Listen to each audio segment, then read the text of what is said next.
don't have any other branch. हमारी कोई अन्य शाखा नहीं है, न कालों से सावधान। जय हिंद बच्चों, आज हम लोग करंट अफेयर का सेट 9 करेंगे, जो आपकी करंट अफेयर की वीकली टेस्ट सीरीज प्रोवाइड की जा रही है दून डिफेंस एकेडमी के द्वारा। तो उसमें आज सेट 9 है, जिसमें जो आपके लास्ट वीक में जो भी घटनाएं हुई हैं हमारे देश में विदेश में, उनसे रिलेटेड जो भी आपका करंट अफेयर से क्वेश्चन बन सकता है उस पर हम लोग डिस्कस करेंगे, ठीक है ना। तो इसी क्रम में हम लोग आज शुरू करते हैं। इससे पहले आप लोगों का सेट 8 तक टेस्ट जो है करंट अफेयर की सीरीज आ चुकी है। ये आपका सेट 9 है। इसमें आपके पास जो भी क्वेश्चन होंगे 33 क्वेश्चन होंगे, उन क्वेश्चन को हम देखेंगे, पॉइंट टू पॉइंट देखेंगे, जो हमारे करंट से रिलेट हो। ज़्यादा हम लोग इधर उधर की बातें ना करके पॉइंट टू पॉइंट बातें करेंगे, जो एग्ज़ाम के लिए ज़रूरी भी हो। आपके वीकली टेस्ट में भी आते हैं, है ना, और आपके आने वाले एग्ज़ाम जो NDA CDS हैं उनके लिए भी इम्पोर्टेंट होंगे। ठीक है बच्चों, चलते हैं इस क्रम में, देखते हैं पहला क्वेश्चन क्या है। पहला क्वेश्चन है who is the head of. तो यहाँ देखिए पूछा जा रहा है, head of panel set up to strength the assessment and accreditations of higher education institution.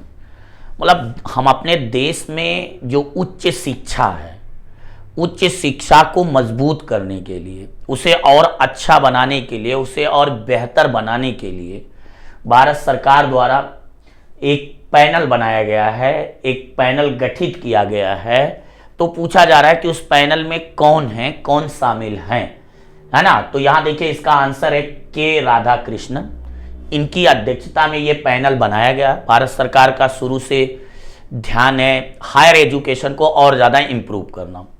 बच्चों आपको पता होगा ना कि जब से कोविड-19 के बाद से आपने देखा होगा कि जो टेक्नोलॉजी है उसका बहुत बड़ा रोल आ चुका है एजुकेशन में। जो आपका एक मैनुअल एजुकेशन था, जो टेक्निकल एजुकेशन था, उसमें बड़ा अंतर आ गया है। तो इसलिए अब भारत सरकार ये बार बार उसका प्रयास है, बार बार वो सोच रही है कि आने वाले समय को जो एजुकेशन सिस्टम्स को है उसको किस तरह से हम अपग्रेड कर सकें, उसे किस तरह से और बेहतर बना सकें, उसे किस तरह से हम जॉब ओरिएंटेड बना सकें। तो इसीलिए ये जो है कमेटी बनाई गई है। और जो हमारे जैसे IIT संस्थान हैं, जैसे आपने देखा होगा IIT बॉम्बे है, IIT दिल्ली है, IIT खड़गपुर है, IIT BHU, बहुत सारे ऐसे IIT संस्थान हैं जिन्हें और बेहतर करने के लिए, मतलब R&D को प्रमोट करने के लिए, एक तरह से आप समझो R&D मतलब रिसर्च एंड डेवलपमेंट।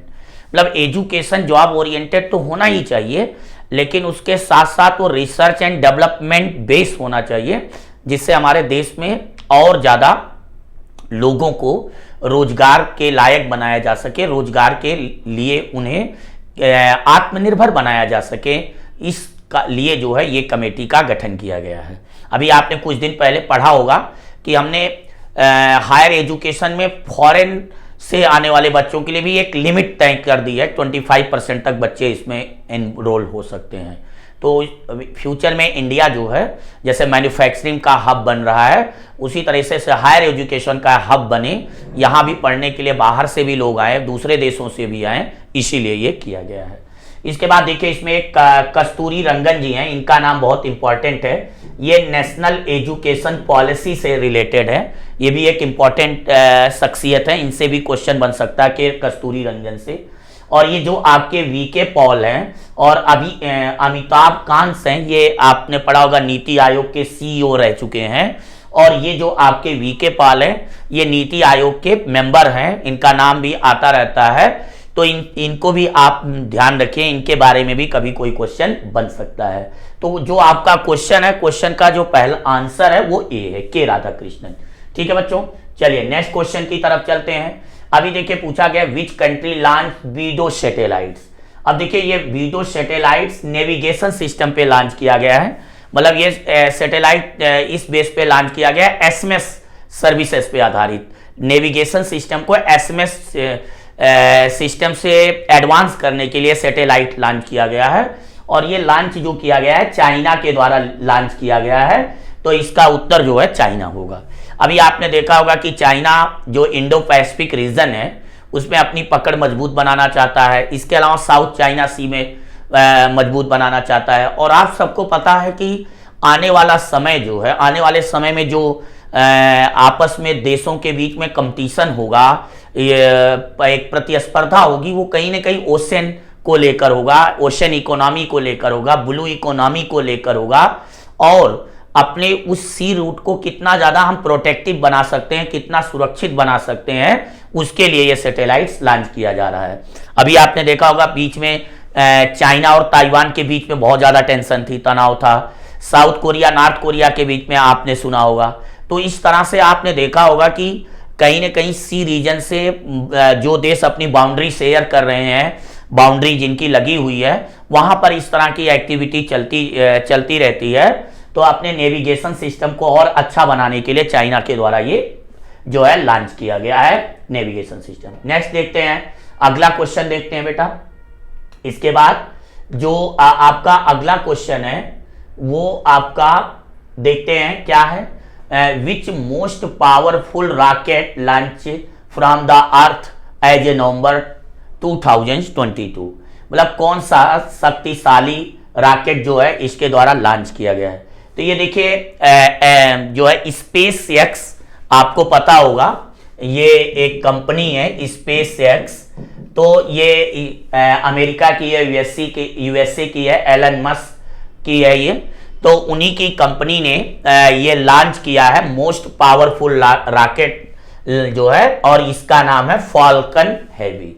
तो यही क्वेश्चन पूछा गया है कि which is the most powerful rocket ever the launches from earth November 2000, मतलब 2022 में ये लॉन्च किया गया है, नवंबर में अभी ये लॉन्च हुआ है। तो ये जो है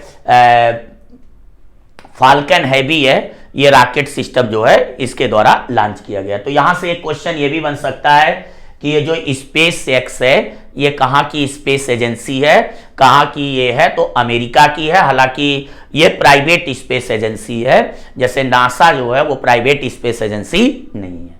नेक्स्ट क्वेश्चन देखते हैं, अगले क्वेश्चन की तरफ चलते हैं। किस केंद्रीय मंत्रालय ने स्वच्छ सर्वेक्षण ग्रामीण, तो देखिए यहां लिखा है स्वच्छ सर्वेक्षण ग्रामीण 2023 टूल किट लॉन्च किया है। तो देखिए आपको पता होगा कि इस समय, अभी इससे पहले भी आपने करंट अफेयर में पढ़ा होगा, अर्बनाइजेशन, अर्बन को लेकर भी, रूरल एरिया को भी लेकर स्वच्छता पे सर्वे वगैरह होता रहता है और उसे प्रमोशन किया जा रहा। तो स्वच्छता में कहीं ना कहीं वाटर का सबसे बड़ा रोल है, चाहे वो ड्रिंकिंग वाटर का हो, चाहे इरिगेशन हो, चाहे जो भी हो। तो उसको लेकर जो ये मंत्रालय ने लॉन्च किया है वो मंत्रालय है मिनिस्ट्री ऑफ जल शक्ति। तो मिनिस्ट्री ऑफ जल शक्ति के द्वारा ये टूल किट लॉन्च की गई है, जिसके द्वारा हम और ज़्यादा से ज़्यादा डाटा इकट्ठा कर सकते हैं, सर्वे कर सकते हैं, और लोगों को ऑनलाइन पोर्टल के द्वारा इसे हम प्रमोट कर सकते हैं, इसे बढ़ावा दे सकते हैं, और इससे रिलेटेड प्रोग्राम में हम उन्हें ट्रेंड भी कर सकते हैं, उनकी ट्रेनिंग भी दे सकते हैं। तो इसीलिए ये मंत्रालय जो है मिनिस्ट्री ऑफ जल शक्ति द्वारा शुरू किया गया है। नेक्स्ट क्वेश्चन देखते हैं, ये देखिए which city is the host of world travel market. तो देखिए ये जो विश्व यात्रा बाजार है इसका जो मेजबान देश है, होस्ट करने वाला देश है, लंदन है।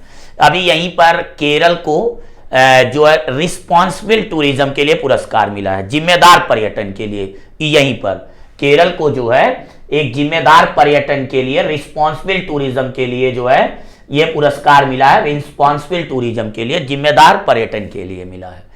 और ये देखिए वर्ल्ड ट्रेवल मार्केट, देखिए जो कोविड-19 है उसका सबसे ज्यादा असर अगर पड़ा तो जितने भी उसमें सेक्टर हैं, जैसे एजुकेशन सेक्टर पे पड़ा, टूरिज्म पे पड़ा, तो उनमें से टूरिज्म भी एक ऐसा सेक्टर है जिसको मेजर इंपैक्ट पड़ा, जिसका बहुत बड़ा नुकसान हुआ टूरिज्म को। 2019 में जो इंडियन इकोनॉमी है उसकी जीडीपी में टूरिज्म का जो योगदान था वो लगभग 5.19% था। लेकिन कोविड-19 के आने के बाद से ये बहुत तेजी से इसमें गिरावट आई। खासकर 2020 और 21 जो लॉकडाउन का दौर था, जिसमें आपने देखा होगा कि इन सब सेक्टरों को पाबंदियां लगा दी गई थी, इन्हें बंद रखा गया था, तो इन पे बड़ा असर पड़ा।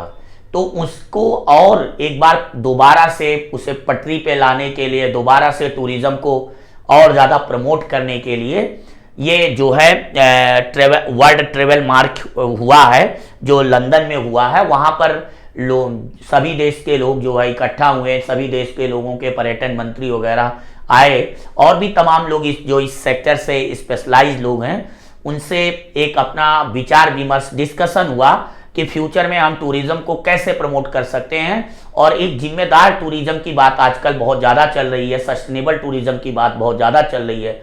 इसमें ये बात चलती है कि भाई हम टूरिज्म का डेवलपमेंट इस तरीके से करें कि ताकि हमारे इस इन्वायरमेंट पर कोई निगेटिव असर ना पड़े, हमारे पर्यावरण पे कोई नकारात्मक असर ना पड़े। इस उद्देश्य से हम टूरिज्म का डेवलपमेंट किए, इस उद्देश्य से हम पर्यटन का विकास कर रहे हैं कि आने वाले समय में हमें प्रकृति को, जैसे कई बार मोदी जी ने इसमें वर्ड भी दिया है, लाइफ स्टाइल फॉर एनवायरमेंट, मतलब जो आने वाले समय का एनवायरमेंट है, फ्यूचर का एनवायरमेंट है, वो हमारी लाइफ स्टाइल से अडेप्ट करना चाहिए, अनुकूल होना चाहिए। हमारी लाइफ स्टाइल और एनवायरनमेंट में कोई मिसमैच नहीं होना चाहिए। उन्होंने बल्कि इसके लिए कई बार वो भी कहा है, और इसके लिए उन्होंने ये भी कहा कि हमें इन क्षेत्रों पर वन वर्ल्ड वन अर्थ के हिसाब से काम करना चाहिए। मतलब जैसे हम पूरी पृथ्वी को एक परिवार मानते हैं, वसुधैव कुटुंबकम की भावना से काम करते हैं, उस तरह से हमें काम करना होगा। तभी आने वाले समय में हम जो क्लाइमेट चेंजेस इशू हैं, इकोसिस्टम से चेंजेस इशू हैं, या और भी तमाम तरह के जो पॉल्यूशन है, उससे हम निपट सकते हैं। अभी आपने देखा होगा हाल ही फिलहाल में दिल्ली में एनवायरनमेंट को लेकर बड़ा मेजर कंसर्न था, वहाँ स्कूल वगैरह बंद करने पड़े, आर्ट इवेंट के कॉन्सेप्ट लगाने पड़े तो ट्रांसपोर्ट सेक्टर में। तो ये आने वाले समय की हमारी बड़ी समस्याएं हैं, तो उनको अभी से हम उन पे प्लानिंग बनाएं, उन पे डिस्कस करें, उन पे जो सूटेबल मेजरमेंट उनके लिए लिया जा सकता है लेना चाहिए। और इसमें इस बात पे भी ध्यान रखना कि लोगों को जॉब भी उससे इन्फ्लुएंस ना हो, मतलब ऐसी कोई पॉलिसी भी ना बनाए जिससे लोगों के जॉब पर असर पड़े, जिससे लोगों की जॉब सीधी चली जाए, उनकी नौकरियां चली जाएं, वो भी कहीं ना कहीं एक दिक्कत है। तो दोनों के बीच में बैलेंस बनाने के लिए, तो यहां से एक क्वेश्चन ये भी बन सकता है कि भारत के किस राज्य को रिस्पॉन्सिबल टूरिज्म, जिम्मेदार टूरिज्म का एक पुरस्कार मिला है, अवार्ड मिला है, तो वो है आपका केरल। और इसे सस्टेनेबल टूरिज्म का भी पुरस्कार मिल चुका है। हिंदी में कहते हैं समपोषणीय पर्यटन, समपोषणीय पर्यटन, अंग्रेजी में सस्टेनेबल टूरिज्म। केरल को इसके लिए भी पुरस्कार मिल चुका है। चलिए नेक्स्ट क्वेश्चन की तरफ चलते हैं। नेक्स्ट क्वेश्चन 106 है। ये देखिए अभी न्यूज में बहुत ज्यादा खबरों में रहा होगा EWS रिजर्वेशन का, EWS रिजर्वेशन तो आपने पढ़ा होगा, इकोनॉमिक वीकर सेक्शन, आर्थिक रूप से कमजोर वर्गों के लिए। देखिए जो हमारा कॉन्स्टिट्यूशन है, जो हमारा संविधान है, वो बेसिकली सोशल यानी सामाजिक रूप से पिछड़े हुए लोगों के लिए, आर्थिक एजुकेशनल रूप से, शैक्षणिक रूप से पिछड़े होने के लिए, आर्थिक रूप से, ये आरक्षण जो है आर्थिक रूप से दिया जा रहा है। मतलब कहीं ना कहीं इससे जो है आर्थिक रूप से भी रिजर्वेशन की बात उठी हुई है। तो इसके लिए हमारे संविधान में 103वां संशोधन किया गया था, 103 कॉन्स्टिट्यूशनल अमेंडमेंट किया गया था।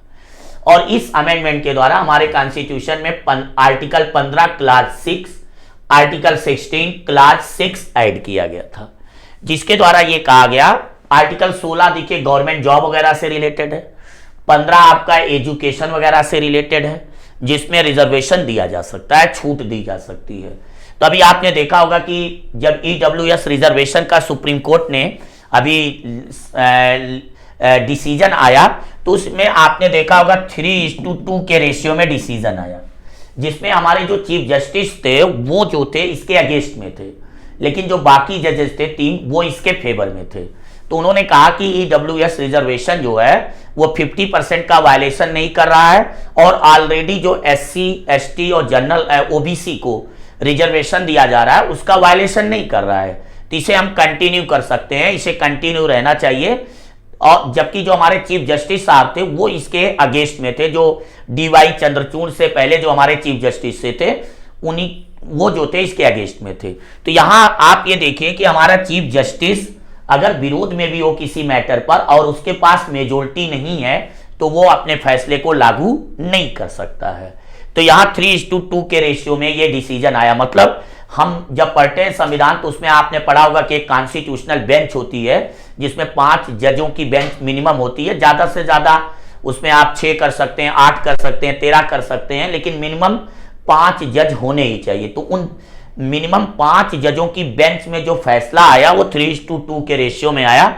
तभी ये क्वेश्चन आपके करंट अफेयर में रखा भी गया है। तो इसका आंसर जो हो जाएगा वो सी हो जाएगा कि 10% Kota for economically weaker section, 10% आर्थिक रूप से ये है। तो यहां से जो ट्रेडिशनल क्वेश्चन बन सकता है आर्टिकल 15 6 क्लास 6, मतलब इसमें 6 जोड़ा गया है। आर्टिकल 16 में क्लास 6, तो जैसे आपसे पूछा जाए कि आर्टिकल 15 में क्लास 6, आर्टिकल 16 में क्लास 6 कैसे जोड़ा गया, तो आप बताएंगे 103 कॉन्स्टिट्यूशनल अमेंडमेंट के द्वारा जोड़ा गया। चलिए नेक्स्ट क्वेश्चन की तरफ चलते हैं। अगला क्वेश्चन है, ये देखिए अभी हाल ही में ये देखिए कॉन्फ्रेंस ऑफ पार्टीज, जिसको हम शार्ट में कहते हैं कोप, हर साल ये सम्मेलन होता है और ये यूएनएफसीसी के नेतृत्व में होता है।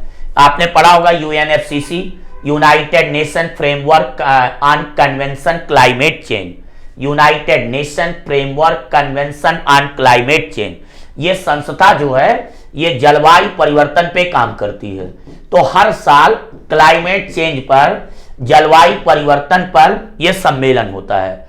तो पूछा यह गया है कि ये सम्मेलन, अभी ये सम्मेलन जो है नवंबर में 6 नवंबर से 16 नवंबर तक ये सम्मेलन जो है हुआ है।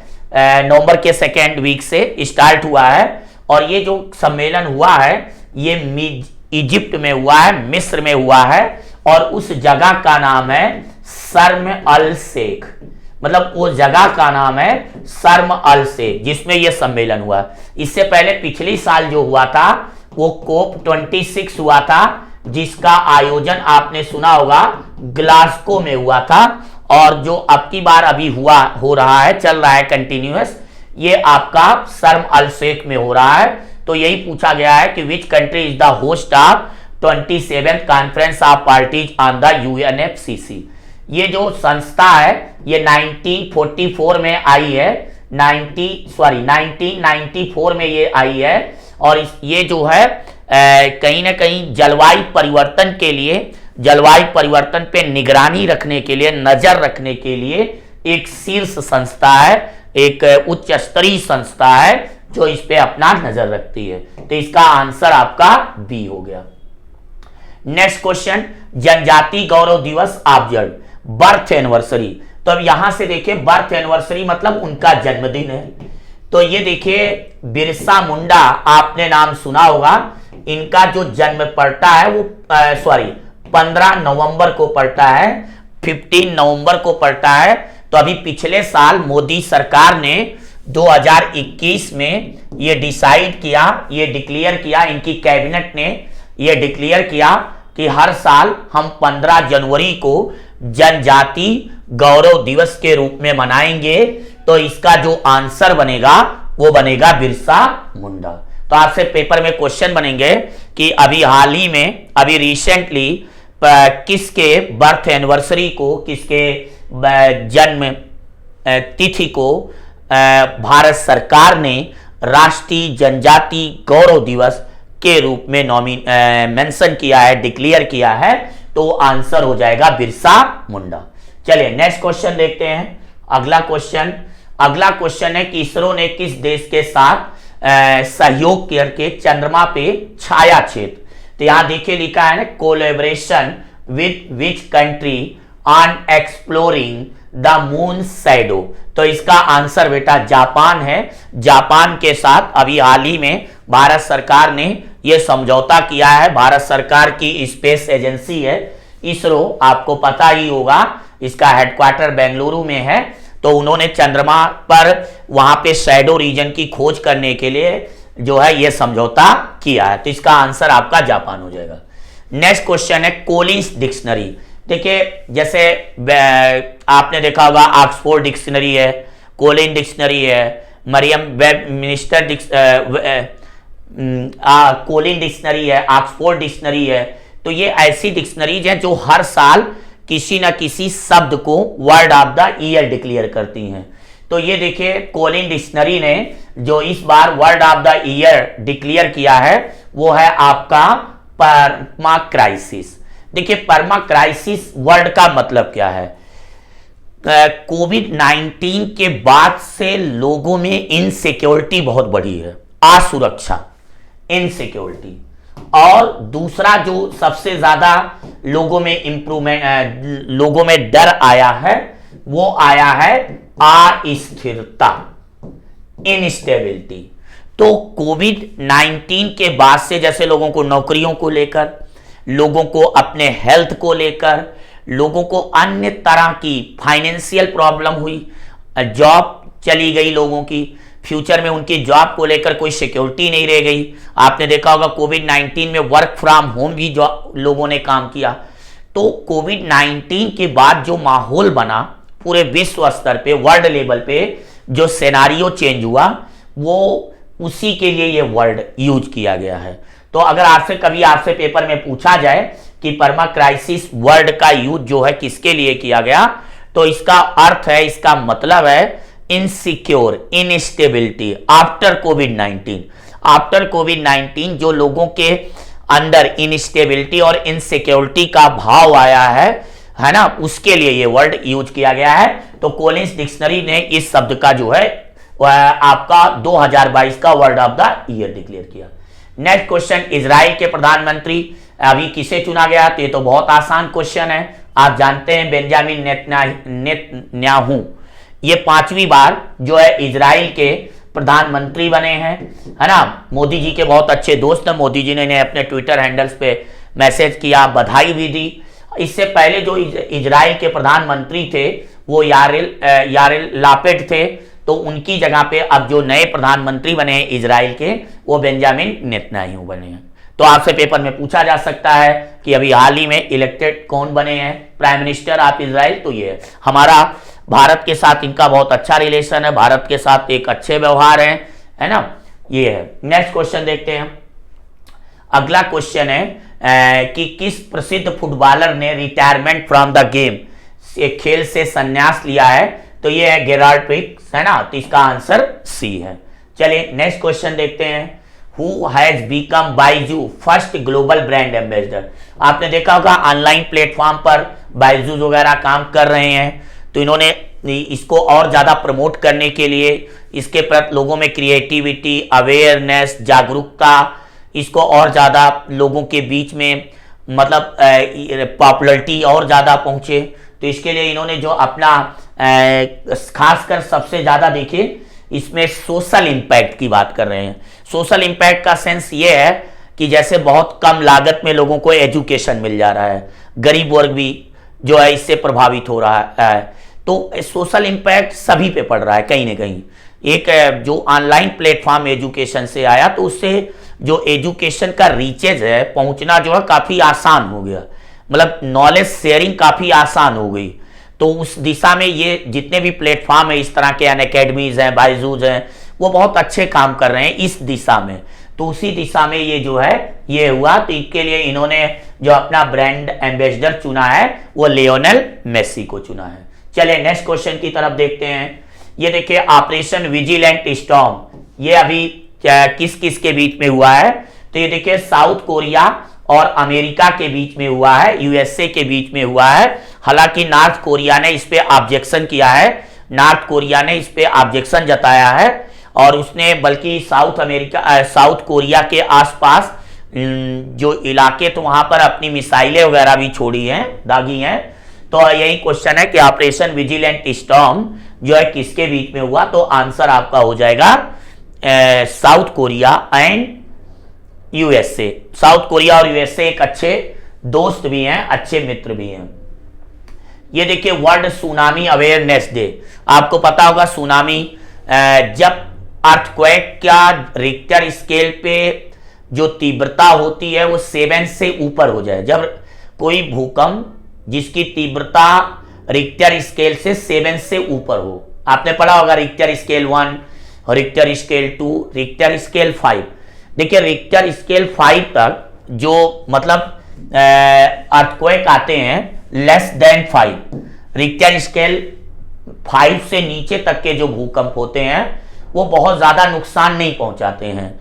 लेकिन जब रिक्टर स्केल 5 से ऊपर के भूकंप आते हैं, रिक्टर स्केल 5.5, 6, 6.5, 7, तो बहुत ज्यादा नुकसान पहुंचाते हैं।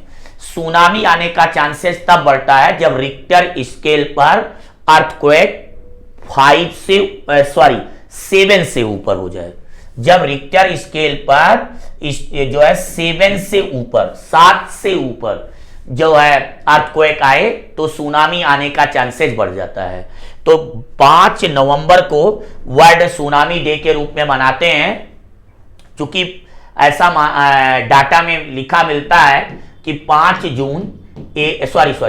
नवंबर 1854 को जापान में बहुत बड़ा सुनामी आया था, जिससे सुनामी आने से वहां बहुत बड़े पैमाने पे कैजुअलिटी हुई, बहुत बड़े पैमाने पे मैन पावर का लॉस हुआ, रिसोर्स का लॉस हुआ। और ये जो आपका सुनामी वर्ड है ये जापानीज वर्ड है। ये सीडीएससी में क्वेश्चन भी पूछा है यूपीएससी ने, तो ये जापानी वर्ड है। इसका जनरली मतलब लहर होता है, लेकिन इसको जब ज्योग्राफी में आप पढ़ते हैं तो ये अर्थक्वेक का इंपैक्ट है, अर्थक्वेक का रिजल्ट है, अर्थक्वेक का परिणाम है।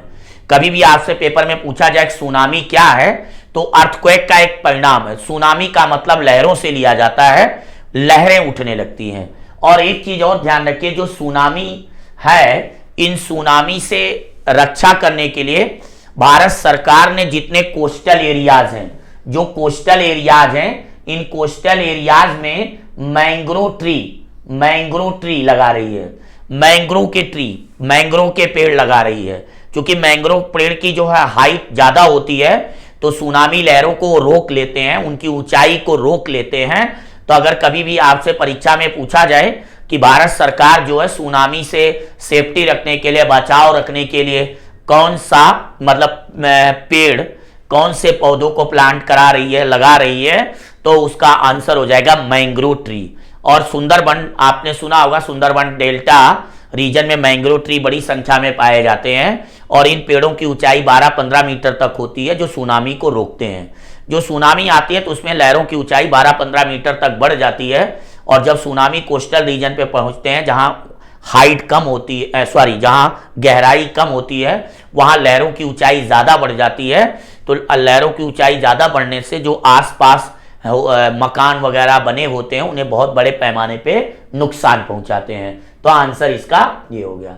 नेक्स्ट क्वेश्चन है, सीआरपीएफ में आईजी के नियुक्त में होने वाले देश की पहली महिला जो हैं ये सीमा ढूंढिया हैं, तो इसका आंसर बी हो जाएगा। ये सीआरपीएफ में बिहार की बटालियन में इन्हें आईजी रेंज में रखा गया है, तो ये आपका आंसर हो जाएगा।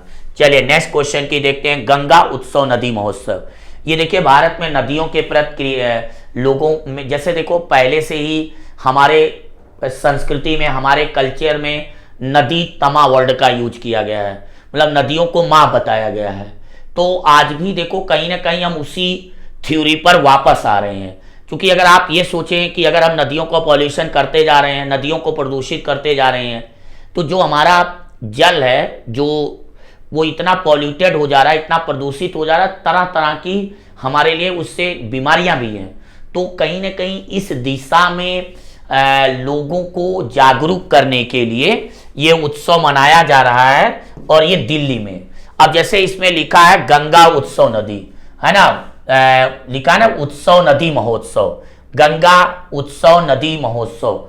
तो कई बार बच्चों ये समझेंगे कि ये केवल स्पेशली गंगा के लिए है। देखिए नाम भले से इसको गंगा दिया गया है, लेकिन इसमें और नदियों को भी फोकस किया जा रहा है। जैसे गंगा में और सारी नदियां भी तो मिलती होंगी। अब जैसे ये गंगा नदी बह रही है तो इसमें और सारी ट्रिब्यूटरी तो मिल रही होंगी ना। तो अब अगर ये ट्रिब्यूटरी पॉल्यूटेड होगी, अगर इस ट्रिब्यूटरी का पानी प्रदूषित होगा सहायक नदी का, तो गंगा ऑलरेडी प्रदूषित होगी, उसमें कोई डाउट ही नहीं है। तो इसीलिए इसमें और नदियों पे भी फोकस किया जा रहा है। आपने देखा होगा गंगा को लेके भारत सरकार पहले से ही बहुत प्रोजेक्ट चला रही है। नमामि गंगे प्रोजेक्ट आपने सुना होगा, जिसमें सबसे ज्यादा ये कोशिश की जा रही है कि जो गंगा नदी के किनारे आसपास बसे हुए शहर हैं उनको साफ रखा जाए। देखिए पानी जहां से निकल रहा है उसका रिसोर्स जो है, उस रिसोर्स के रास्ते में जो कुछ भी पड़ता है उन्हें साफ रखा जाए, उनके द्वारा वेस्टेज कम से कम पानी में मिले, जिससे हमारा गंगा का पानी प्रदूषित ना हो। तो उसी को लेके ये महोत्सव जो है अभी दिल्ली में आयोजित हुआ है, जल सप्ताह के रूप में 1 नवंबर से शुरू हुआ था। तो इसका आंसर आपका डी हो जाएगा, दिल्ली। नेक्स्ट क्वेश्चन है फ्रांसीसी सरकार द्वारा सेविलियर पुरस्कार। ये देखिए फ्रांस सरकार का हाईएस्ट सिविलियन अवार्ड है। तो ये जो अभी लेटेस्ट में ये किस भारतीय को मिला है, तो अरुणा सूरीनाम को मिला है। अरुणा सूरीनाम को मिला है। ये कर्नाटक की हैं, कर्नाटक की रहने वाली हैं। ये संगीतकार भी हैं, ह्यूमनिस्ट भी हैं, मानवतावादी भी हैं। तो ये पुरस्कार उन्हें मिला है। तो ये यहां से ये क्वेश्चन ये याद रखिए, ये फ्रांस का हाईएस्ट सिविलियन अवार्ड है। जैसे भारत में हाईएस्ट सिविलियन अवार्ड क्या है, भारत रत्न।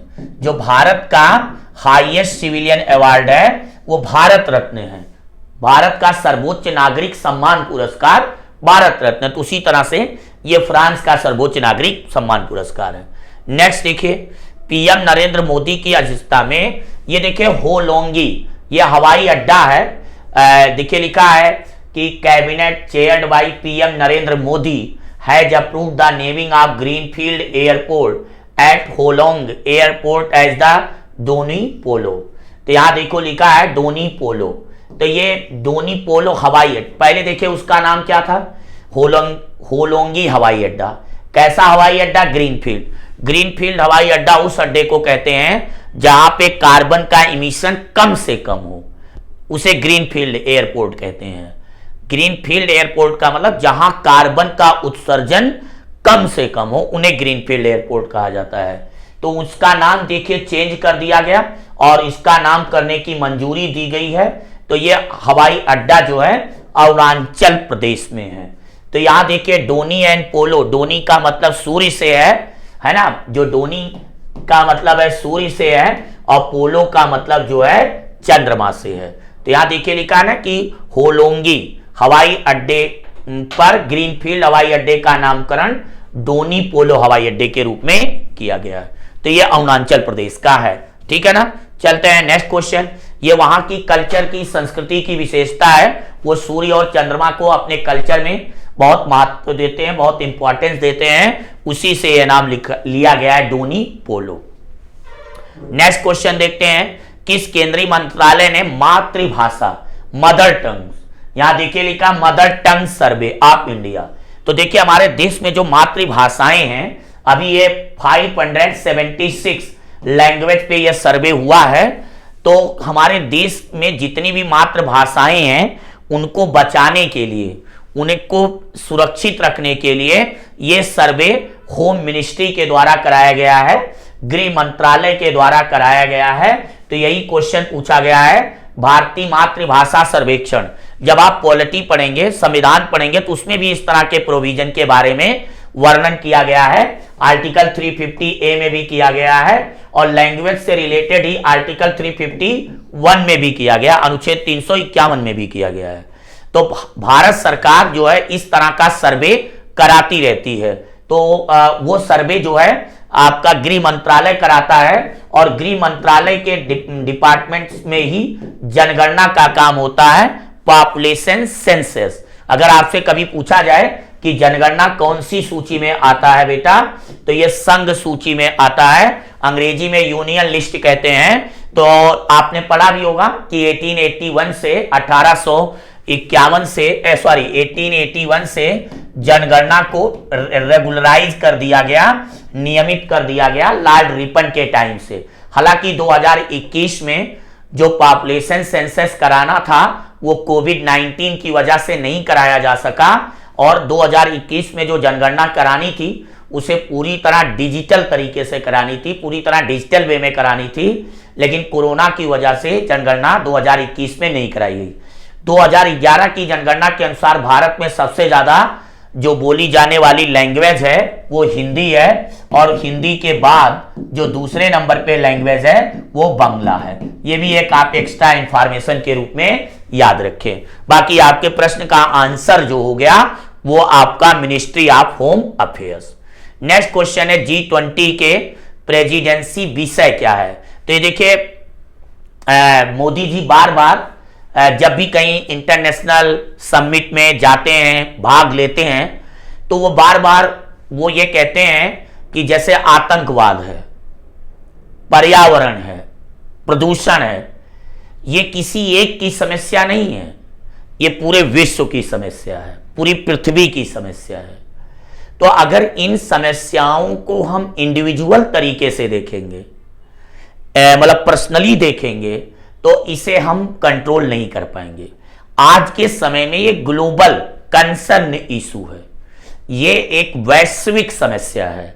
तो उन्होंने ये बात कही थी कि जो हमारी प्राचीन संस्कृति है, जिसमें हम वसुधैव कुटुंबकम मानते हैं, जिसमें हम संपूर्ण पृथ्वी को अपना परिवार मानते हैं, हिस्सा मानते हैं, तो उस बेस पर G20 में ये जो है आपका थीम रखा गया है, one earth and one family one future. तो आप देखिए उसी से जुड़ा हुआ ये कॉन्सेप्ट है। और जो G20 है, आप जानते हैं भारत इसका सदस्य है, और ये जो है बेटा डेवलप्ड एंड डेवलपिंग, अर्थात विकासशील है ना, विकासशील और जो है विकसित, विकासशील और विकसित देशों का ग्रुप है। तो अगर डेवलप्ड एंड डेवलपिंग कंट्रीज का ग्रुप है G20, तो इसी के सम्मेलन में 2023 का ये रखा गया है विषय वस्तु। और आपको पता भी होगा कि G20 जो है उसकी जो अध्यक्षता है 2023 के लिए वो भारत को मिली है। उसकी जो एक साल के लिए जो अध्यक्षता मिली है प्रिजाइड करने की, वो भारत को मिली है। तो इनका जो कॉन्सेप्ट है, इनका जो थीम है, वो one earth one family one future के लिए है, क्योंकि सभी को इस तरह की समस्याओं से देखना होगा। आजकल के समय में 2-3 चीजें बहुत ज्यादा चैलेंजिंग हैं। एक तो क्लाइमेट चेंज है, दूसरा एनवायरमेंट रिलेटेड इश्यूज है, तीसरा आपका टेररिज्म है, टेररिस्ट आतंकवाद है ना, इसके अलावा आपका पायरेसी है ना, और इसके अलावा है तो इश्यूज बहुत सारे, लेकिन कुछ ऐसे इश्यूज हैं जो सभी देश के लिए बराबर रूप से लागू हैं। उनको सबको बराबर रूप से उससे रिलेटेड जो भी चैलेंज है फेस करना पड़ता है। अब ऐसा नहीं कि अमेरिका को पॉल्यूशन से कोई समस्या नहीं आएगी, उसको भी आएगी, उसके लिए भी दिक्कत होगी, चाइना को भी दिक्कत होगी, है ना। अभी कुछ दिन साल 2 साल को पहले की बात है, चाइना में प्यूरिफाइड एयर बैलून्स के रूप में बिक रहे थे, लोग खरीद रहे थे। तो आप ये सोचिए वहां की हवा इतनी पॉल्यूटेड हो चुकी है कि हवाएं भी बिक रही हैं।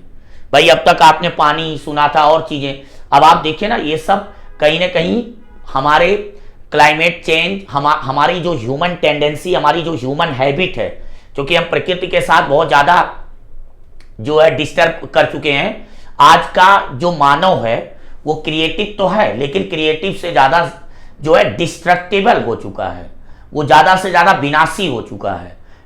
अपने किस उद्देश्य को पूरा करने के लिए वो अपने एनवायरमेंट का, अपने क्लाइमेट का अंधाधुंध तरीके से यूज कर रहा है, जो कि गलत है।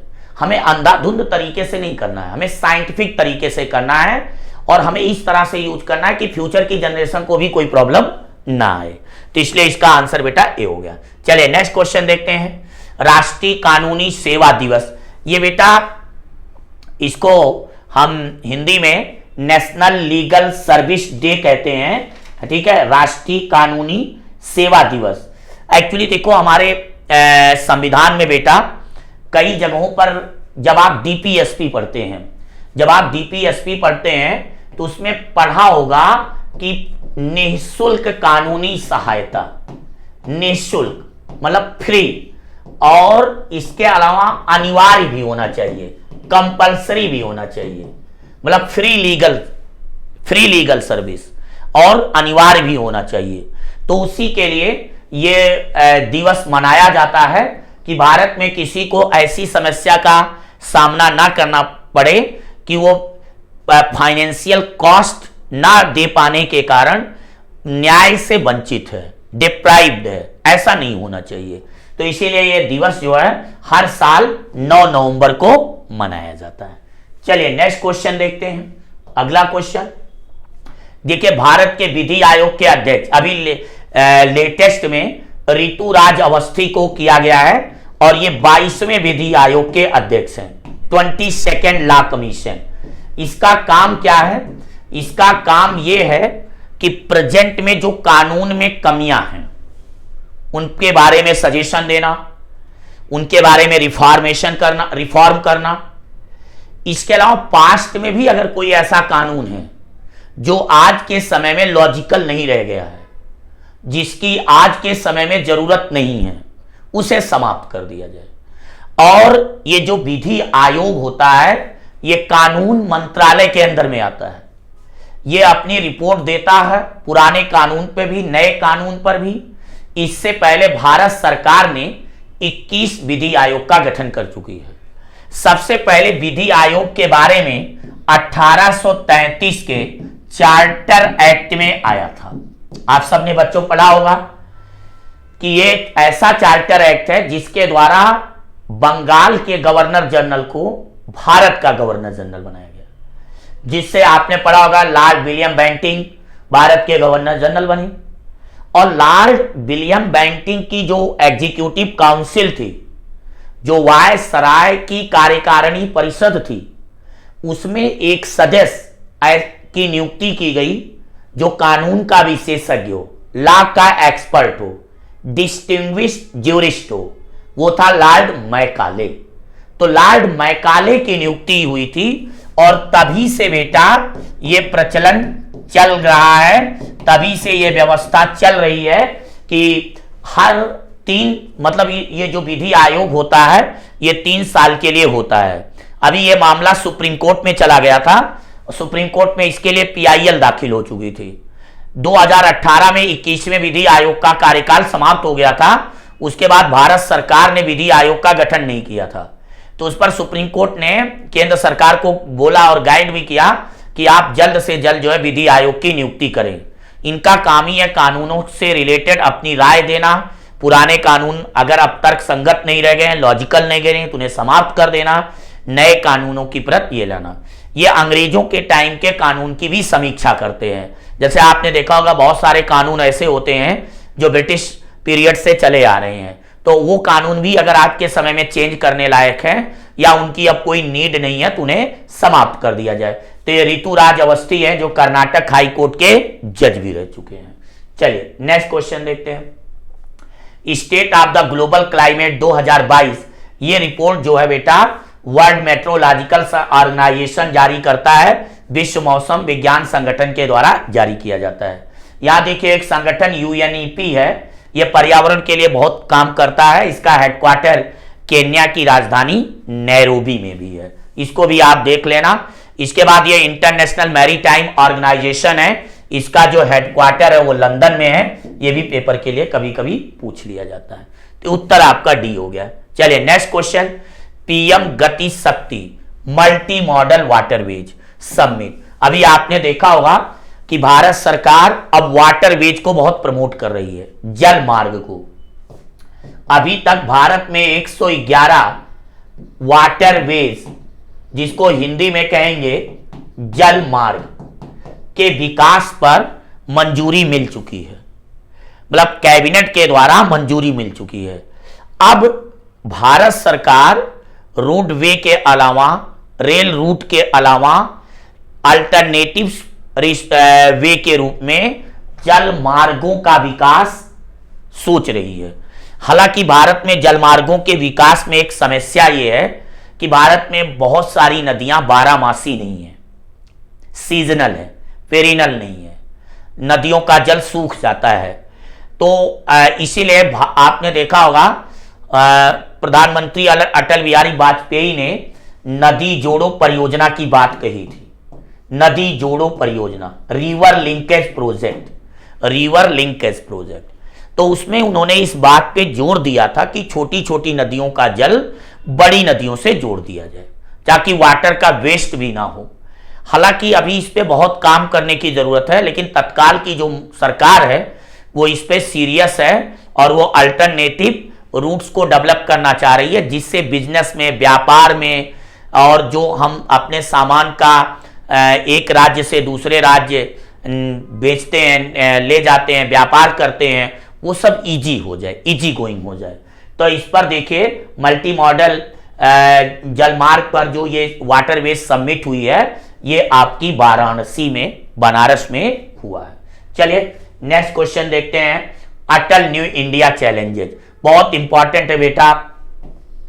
ये देखिए नीति आयोग के द्वारा शुरू किया गया, आपको पता होगा नीति आयोग कॉन्स्टिट्यूशनल बॉडी नहीं है।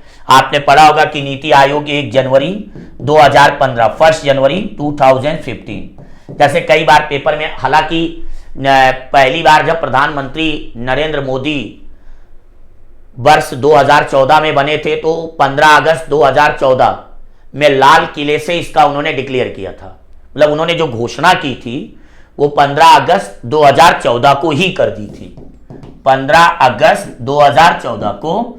और इन्होंने कहा कि अब जो नीति आयोग से पहले जो संस्था हमारे यहां काम कर रही थी उसका नाम था योजना आयोग। तो इन्होंने योजना आयोग को समाप्त करके उसकी जगह पर नीति आयोग बनाया।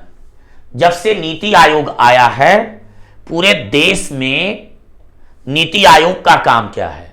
सरकार को सलाह देना। इसमें अपने अपने सेक्टर के लोग जो स्पेशलाइज होते हैं, विशेषज्ञ लोग होते हैं, उनको मेंबर के रूप में रखते हैं। आपने पढ़ा होगा NITI Aayog non constitutional body है, इसका संविधान में कहीं उल्लेख नहीं है, यह कैबिनेट की मंजूरी से बनाया गया है। और नीति आयोग का चेयरमैन हमारा जो प्राइम मिनिस्टर होता है, ठीक है। इसी तरह से डिप्टी चेयरमैन भी होता है और उसका जो एग्जीक्यूटिव ऑफिसर होता है उसे सीईओ कहते हैं, चीफ एग्जीक्यूटिव ऑफिसर। ये एक नया क्रिएशन है, पहले योजना आयोग में इस तरह का नहीं था। अब इसको पहले से ज्यादा जो है पावर दिया गया और ये भारत सरकार के ऐसे सारे इशू पे काम करती है और ऐसे सारे मामले पे सलाह देती है जिससे देश में इनोवेशन का माहौल हो, इनोवेटिव एनवायरनमेंट हो, ज्यादा से ज्यादा लोग टेक्नोलॉजी से जुड़े, ज्यादा से ज्यादा समय की बचत हो, ज्यादा से ज्यादा रिसोर्स का ऑप्टिमम यूटिलाइजेशन कर सकें, ज्यादा से ज्यादा रिसर्च को प्रमोट करें। एक तरह से बेटा जो नीति आयोग है वो थिंक टैंक बॉडी है, थिंक टैंक बॉडी है, परामर्श देती है, सलाह देती है। तो उसी ने अटल न्यू इंडिया को चैलेंज शुरू किया है। इस तरह की शुरुआत सबसे पहले 2018 में हुई थी, वो उसका पहला चरण था। अब 2022 में इसका दूसरा चरण शुरू किया गया है। तो आपका जो क्वेश्चन है कि ये किस संस्थान की पहल है, तो आंसर नीति आयोग है। नीति आयोग ने इस तरह से और भी काम शुरू किए हैं, अटल टिंकरिंग लैब, अटल यूनिकेशन सेंटर्स, इस तरह से तमाम काम जो है इन्होंने शुरू किया है। इनका सिर्फ ये उद्देश्य है कि देश की जनसंख्या को कैसे मैन पावर के लायक बनाया जाए, कैसे उनका ऑप्टिमम यूटिलाइजेशन कर सके, कैसे टेक्नोलॉजी से जोड़ें, कैसे लोग टेक्नोलॉजी का ज्यादा से ज्यादा लाभ लें, कैसे यहाँ का हेल्थ इंफ्रास्ट्रक्चर दुरुस्त किया जाए। ये बहुत सारे काम हैं। तो इसका आंसर आपका ये हो गया, सॉरी बी। नेक्स्ट क्वेश्चन है कि अभी देखिए भारत सरकार को ये रिकॉर्ड है कि पूरे विश्व में बाजरा के उत्पादन में जो है नंबर 1 पर आया है, लगभग इन पूरे विश्व में 41% उत्पाद के साथ। तो इसका आंसर इंडिया हो गया। चलिए नेक्स्ट क्वेश्चन देखते हैं। ये बहुत अच्छा क्वेश्चन है, QS रैंकिंग होती है, यूनिवर्सिटी की रैंकिंग होती है, ये बेसिकली हायर एजुकेशन और टेक्निकल एजुकेशन से रिलेटेड जो यूनिवर्सिटी होती हैं उसके लिए रैंकिंग जारी करता है। तो इस रैंकिंग में भारत का जो आईआईटी बॉम्बे है उसे शीर्ष रैंकिंग मिली है और उस लिस्ट में उसकी 14th रैंकिंग है। आईआईटी दिल्ली उसमें सेकंड पे है और उस टोटल उसकी जो रैंकिंग है 46 है और इसके बाद तीसरे नंबर पे आईएससी बेंगलोर है।